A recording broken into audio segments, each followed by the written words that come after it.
Hey everybody, it's Richard S. at Richard's Vinyl Taphouse, and welcome to a celebration of the first anniversary of the channel.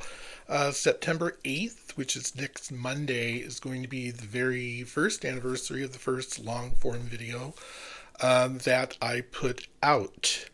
And that one was about talking about 5 albums that define your collection, and it kind of set the ball rolling for the next 365 days of adventures. To celebrate the anniversary, I wanted to talk about some stats, get the numbers out of the way first, then talk about more important things. So, 329 subs, 58 long form videos, 44 shorts, and 9 live streams, one of which was yesterday. 55,000 views from 26 different countries around the world. The top 5. Ready? Number 5, Canada. Germany, number 4. Japan was number 3. That really surprised me. The UK was number 2, and the US number 1. Probably because the channel is based in the United States. It seems we get most of our subs from, views from our home country. The most viewed video I've done was the Gary Newman, Where in the World to Start with Gary Newman. That one surprised me. It didn't get a lot of traction when I first posted it, and then it has steadily climbed, and comments have come in. It's been really interesting. 1,712 views for that one, and it goes up like 20 every week or so. Most views for shorts was the Pretenders Brass and Pocket snippet I put in that just over 2,000 views. Yeah, so those are the kind of interesting facts about the first year, my first year in the VC. I don't want to toot my horn too much, but I'm more interested in celebrating the VC because of what it has brought to me in my life over the last year. And the VC gives all over. But let's talk a little bit about that. The biggest thing I've gotten out of doing this for the last year has been getting back into this record collection.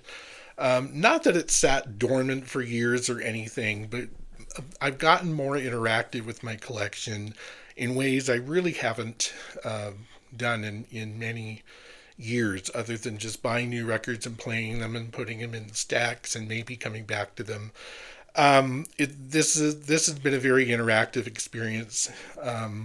Through the threads and especially the tags where you have to go through your collection and answer questions and share it in a video. It has been fun. It's been fascinating and terribly educational as well. And it got me back into records I haven't listened to in years and years, quite honestly. So that's number 1. But number 2, more importantly, it's what I've gained from watching other videos and people talking about their record collection, which would inspire me to go out or buy, find, whatever, hunt down the thrill of the hunt, albums or new music to me, which of course expands your record collection and puts a dent in your bank account, but it's what it is. So I'm talking about people like my first subscriber, who was Rob over at Northern Revolutions, who is a massive Blue Rodeo fan, talks about Blue Rodeo all the time, influenced me to start picking up some Blue Rodeo, and some I love, some is okay, but I know he's a massive Blue Rodeo fan. It would be silly not to check out something by them. So that's an example. How that same group of folks, Rob, Sam, Americana Sam, Alex de Beer and Vinyl, I would have probably have never picked up Nebraska.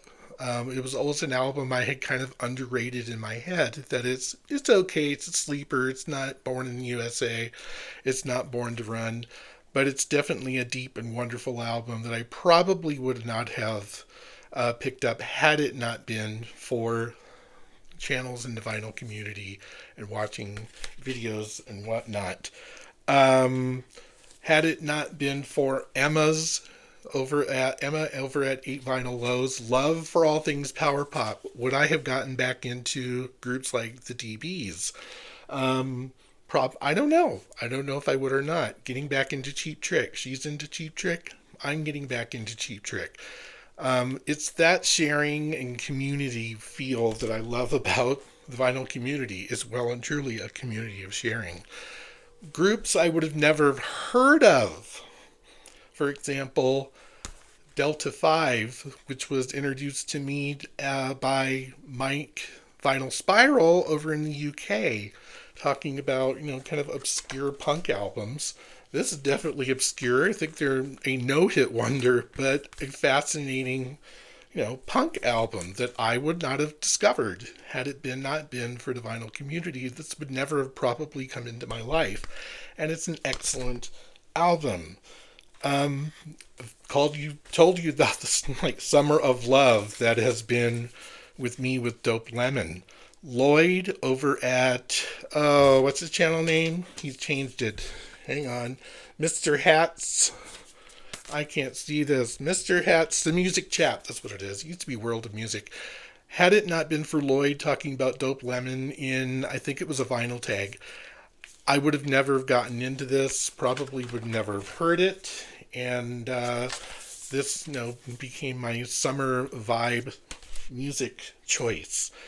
Ben Rankins down in Australia. I didn't mention you yesterday, but had it not been for him talking about all things Roland S. Howard, and especially kind of pointing me towards Pop Crimes and a couple of other Roland Howard projects, I don't think I would have bought this. I've heard of him. I've seen Autoluminescence, the biopic.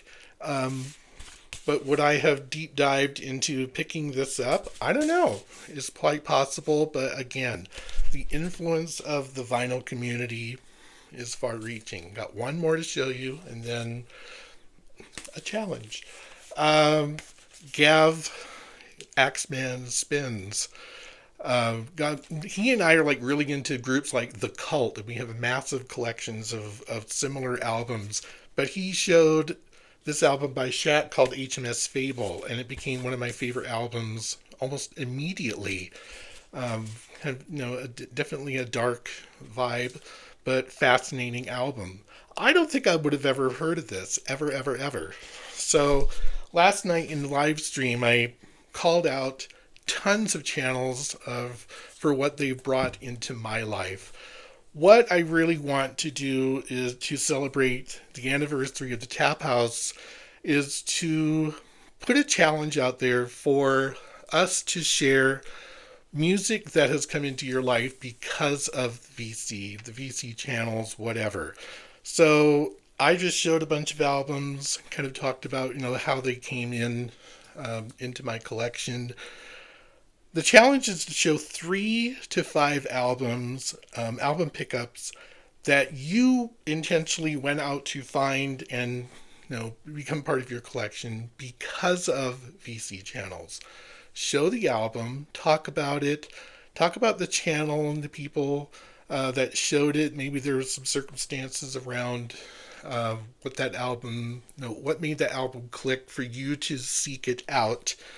And what else did I put in here? Yeah, what album, what channel? So it's kind of, I want to spread the love of celebrating what the VC does for us. And hopefully, some of the things I've shown over the last year have resonated. And maybe they're, it's one of the things you could share that, hey, Richard's Vinyl Taphouse showed this album and absolutely love it and became part of my life. So let's celebrate the VC. I'm going to call this the, celebrate the VC challenge or the Taphouse anniversary challenge. That might be a good one. I might do that. So hopefully, leave some comments. If you don't have a channel, call out some albums that you picked up because of the VC. I would encourage you to do a channel because this might be a good way to start. It is easier to do than you might think. I'm going to keep this video under the 10-minute mark. It's getting close. Hope to see your challenge responses. And I will hopefully try and collect them and put them all on one playlist for all of us to enjoy. So let's celebrate the VC for the Taphouse anniversary, and we will see you later. Take care. Bye.